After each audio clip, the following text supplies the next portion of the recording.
Okay, my next question, I thought we answered this before, but I couldn't find it, so I'm going to ask it again. They say, I know some of the songs at service are produced by Bethel Music, a part of Bethel School of Supernatural Mystery. Are you aware of a practice they do called grave soaking or grave sucking? I am. Next question. No, Yeah, I am. Next question. So we've talked about Bethel on here before. Isn't this the church that we did with the Gandalf staff and all that stuff, or is that a different one? Was that I the was same thinking one? Yeah, that's Bethel Reading. That's the same one. Yeah. Yeah. Yeah, it's the same So one. what is this? It's on the internet. So what is it? Yeah, they go to graveyards where people have where Christians have been buried, and they find a famous Christian, and then they lay on top of the grave, and they think that they're sucking up the spirit of the person who's died. And it's just silliness. Once again, it's just crazy. Right. Yeah. And so nothing biblical about it.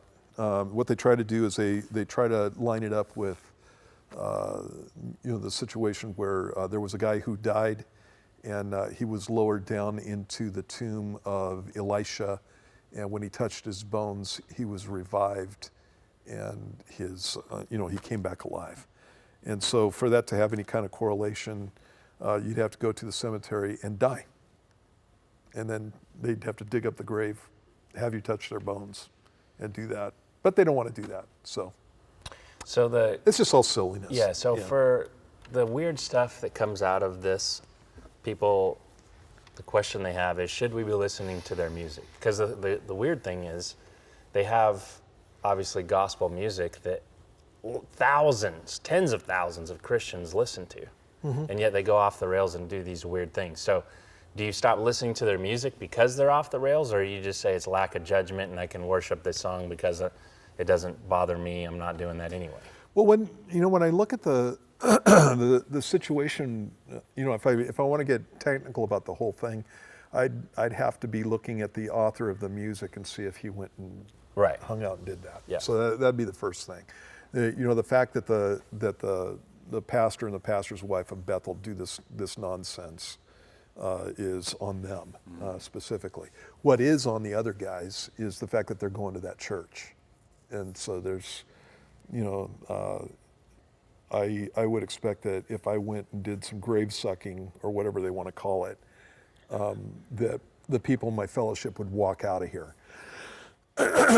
And unfortunately, you don't have a situation like that with the people at Bethel. And so then it becomes a mixed bag at that point. It's like, what do you do with this stuff?